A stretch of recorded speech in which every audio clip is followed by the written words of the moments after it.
Segundo especialistas, o futuro da Rússia é sombrio. Desde que a Rússia lançou sua invasão à Ucrânia em fevereiro de 2022, vários líderes ocidentais, institutos de pesquisa e a mídia previram com confiança que a economia russa estava entrando em colapso. Em especial, especialistas fizeram avaliação após avaliação de que a indústria de defesa russa estava desmoronando.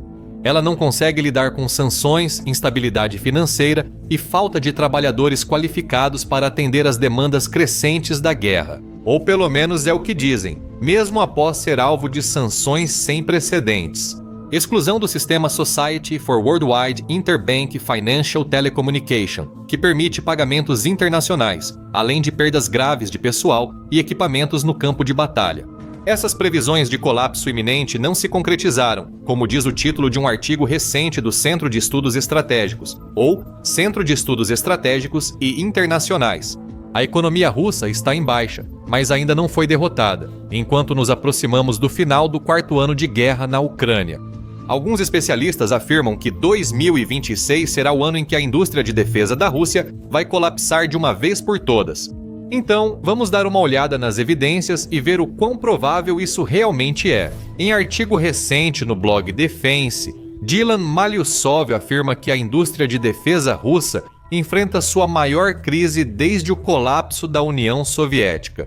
O Malyusov, nascido no Peru e formado na Ucrânia, é o editor-chefe da publicação e recebeu uma medalha por assistência às Forças Armadas da Ucrânia por seus serviços informativos à nação. Citando avaliações internas e correspondências entre gestores do setor de defesa que não compartilha, ele explica como as fábricas de defesa russas estão à beira do colapso. Eles estão cada vez mais sem mão de obra, estabilidade financeira e suprimentos para manter a produção de armas e equipamentos militares. E está só piorando, sem dúvida. O mercado de trabalho russo passou por grandes mudanças desde que o presidente Vladimir Putin instituiu uma série de medidas para colocar a economia em ritmo de guerra. Estima-se que 2 milhões de homens em idade ativa saíram da força de trabalho. Cerca de metade desses homens fugiu do país em 2023 após o anúncio da mobilização parcial, sendo a maioria de profissões de colarinho branco com renda mais alta. O restante foi mobilizado ou se alistou voluntariamente em contratos militares. Alguns retornarão ao trabalho após os contratos, mas muitos não. Eles estão mortos ou permanentemente incapacitados. Para atrair mais cidadãos para as Forças Armadas, a Rússia aumentou salários e bônus de adesão em fevereiro de 2022. Antes da invasão, oficiais subalternos recebiam pouco mais de 81 mil rublos por mês, cerca de 1.030. Em outubro, o pagamento mínimo mensal para as tropas da linha de frente chegou ao valor oficial de cerca de 195 mil rublos ou 2.480, um aumento de 240%. Isso é quase 14 vezes maior do que o salário médio em algumas regiões da Rússia. Além disso, em meados de 2024, o pagamento único médio que os soldados recebem ao assinarem o contrato chegou a 485 mil rublos ou 5.300 aproximadamente, equivalente à renda anual per capita média na Rússia. No total, recrutas em regiões como Moscou e Oblast de Leningrado podem receber até 53 milhões de rublos, 60.592, e pelo menos 3 milhões de rublos, 34.955 respectivamente, ao longo de um ano de serviço, incluindo todos os pagamentos e salários. Claro, sendo a Rússia, há relatos frequentes de atrasos nos pagamentos, corrupção e pagamentos abaixo do devido. Ainda assim, esses são números grandes para o cidadão comum e transformaram o serviço militar em uma das profissões mais lucrativas da Rússia. Isso atraiu trabalhadores qualificados da economia para o exército, gerando forte inflação salarial, enquanto outros setores aumentam suas próprias ofertas salariais para tentar atrair e reter funcionários. Nas indústrias de defesa russas, os salários subiram, pois as empresas buscam garantir mão de obra para atender às crescentes encomendas do Estado de armamentos e equipamentos para uso na Ucrânia. Muitas vezes, essas empresas precisam atender pedidos crescentes por preços abaixo dos custos de produção, e os salários em alta que precisam pagar aumentam ainda mais sua pressão financeira. É justo dizer que a Rússia resistiu à avalanche de sanções impostas pelo Ocidente muito melhor do que qualquer um esperava. Como disse recentemente o secretário do Tesouro dos Estados Unidos da América, Scott Bessent, sobre o 19º pacote de sanções da União Europeia contra a Rússia. Se você vai fazer algo 19 vezes é porque falhou. Em resposta ao comentário de Scott Bessent, Leonid Slutsky, presidente do Comitê de Assuntos Internacionais da Duma Estatal Russa, disse à agência de notícias TASS que a economia russa se ajustou à pressão das sanções. O que não se pode dizer sobre a economia da União Europeia. As sanções deram um tiro no próprio pé, devastando seu crescimento e tiveram um impacto extremamente negativo no padrão de vida dos europeus comuns. A Rússia pode ter se ajustado, mas não sem custos, especialmente na produção de equipamentos militares avançados, onde as sanções fecharam completamente as portas para muitas matérias-primas essenciais, óleos, revestimentos, eletrônicos, fluidos técnicos e muito mais. A Rússia passou a produzir alguns desses itens internamente, trazendo um benefício oculto das sanções. O restante fez com que buscassem esses materiais por meio de uma rede complexa de acordos com terceiros. E todos esses intermediários e a logística extra necessária para conseguir as peças significam apenas uma coisa: custos mais altos, somados ao aumento dos preços dos componentes, em alguns casos, chegando a ser até 100 vezes maiores do que antes das sanções, além do aumento dos salários e da inflação persistentemente alta em geral. Os custos dessas empresas seguem subindo, enquanto os preços de venda ao Estado continuam os mesmos. Cumprir ordens estatais a preços fixos, geralmente abaixo do custo de produção, não é novidade na Rússia. Os subsídios estatais para manter essas empresas funcionando também não são novidade e ainda são fornecidos. Na verdade, é exatamente esse tipo de sistema circular e subsidiado que permitiu à Rússia manter grande parte de seu vasto complexo militar-industrial da era soviética, sobrevivendo desde o colapso da União Soviética. Apesar dos desafios iniciais, havia uma base militar-industrial eficaz para aumentar a produção quando a guerra começou.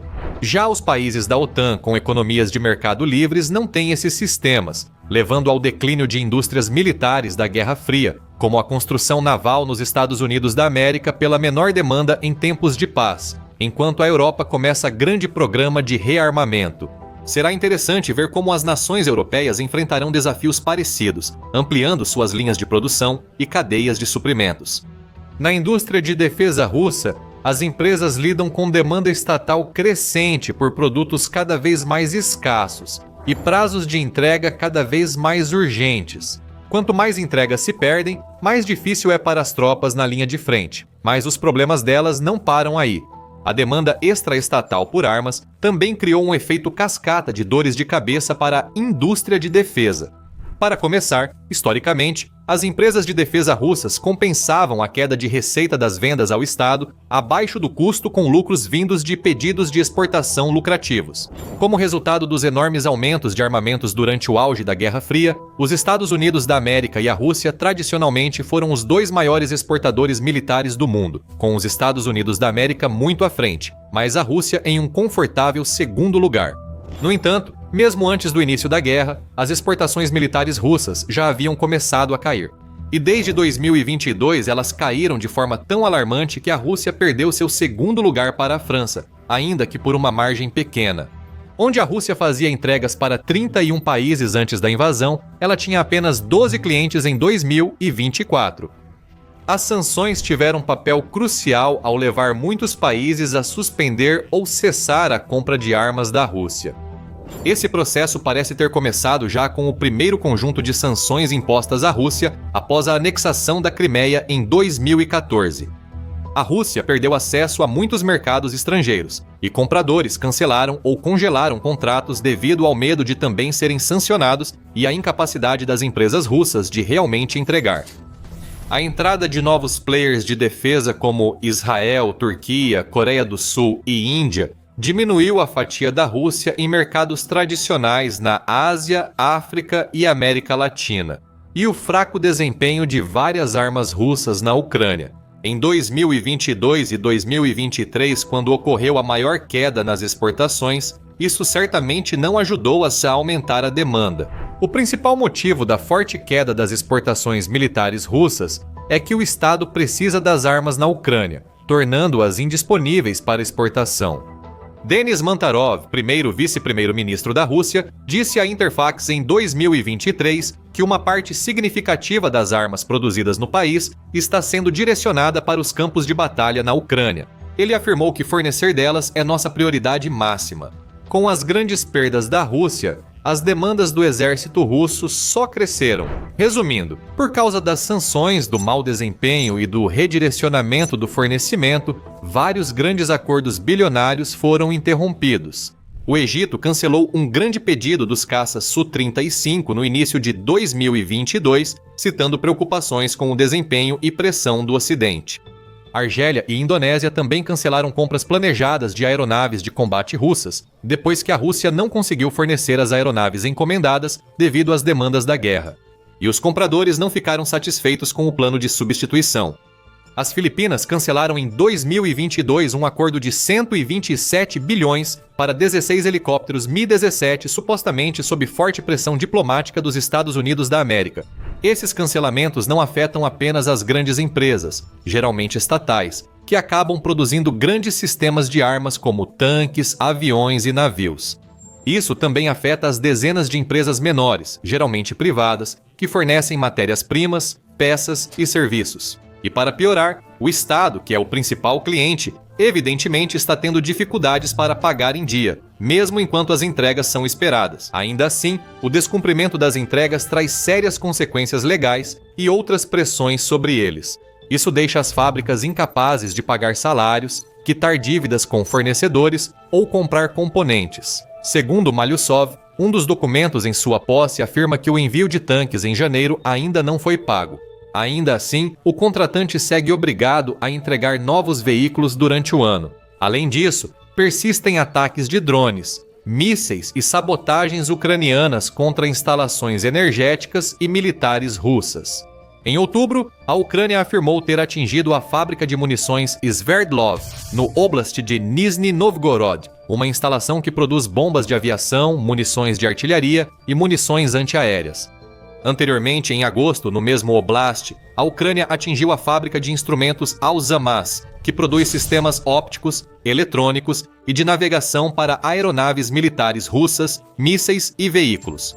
Em abril, drones ucranianos teriam danificado a fábrica Fibre Optic Systems, em Saransk, o único fabricante russo de cabos de fibra óptica usados em drones militares e sistemas de comunicação segura. Houve vários outros, pois a maioria dos drones de longo alcance da Ucrânia, até recentemente, usava ogivas pequenas. A maioria desses ataques causou danos não catastróficos, e as empresas afetadas restabeleceram as operações em poucos dias ou semanas.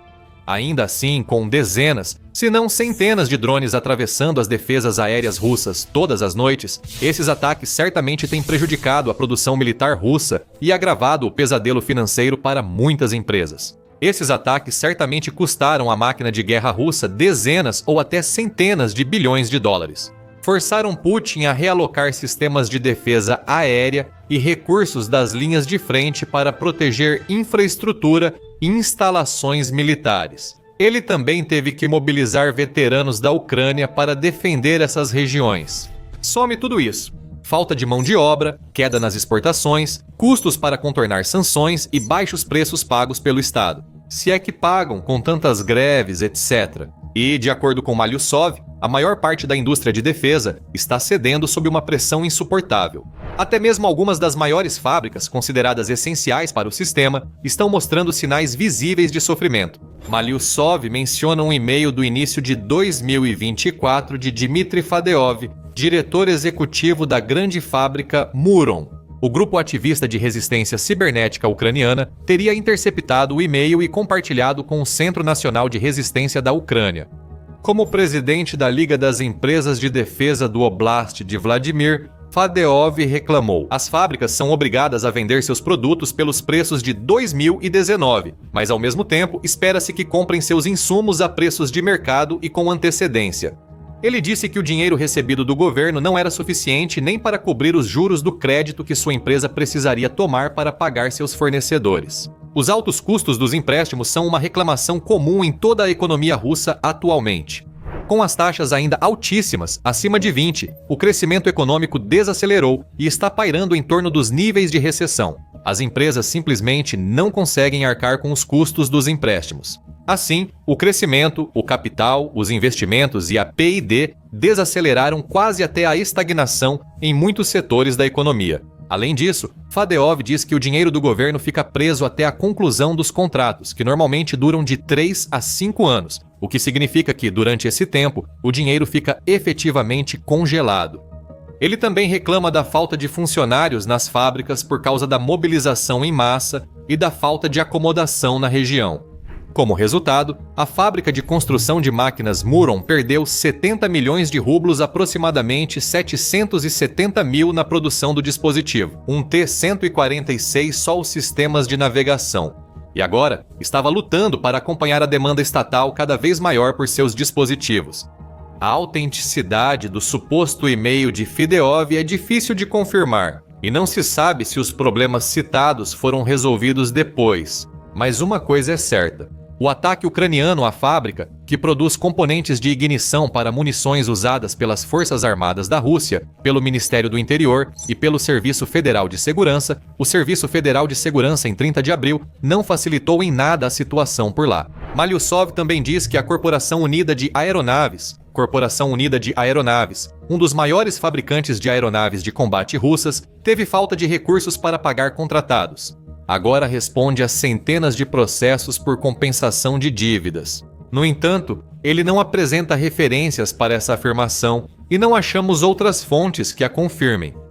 Ao contrário, segundo dados oficiais russos, a Corporação Unida de Aeronaves parece cumprir e até superar seus compromissos. Em novembro, a empresa anunciou a entrega do mais recente lote de bombardeiros de caça, Sukhoi Su-30, I-4 e caças Su-35. Isso seguiu-se às entregas de Su-34 em setembro e outubro e de Su-35S em agosto. O Chief Executive Officer da Corporação Unida de Aeronaves, Vadim Bedeka, destacou que a equipe das instalações da Corporação Unida de Aeronaves mantém ritmo elevado de produção para cumprir as metas de entrega. Os engenheiros do escritório de projetos Sukhoi continuam aprimorando e melhorando os sistemas das aeronaves, aproveitando os conhecimentos adquiridos durante o uso operacional na Operação Militar Especial. Segundo ele, essas melhorias visam aumentar a eficácia da aeronave em missões atuais e futuras. À primeira vista, as ações da empresa correspondem ao discurso, trazendo alívio significativo para a Rússia diante das sanções.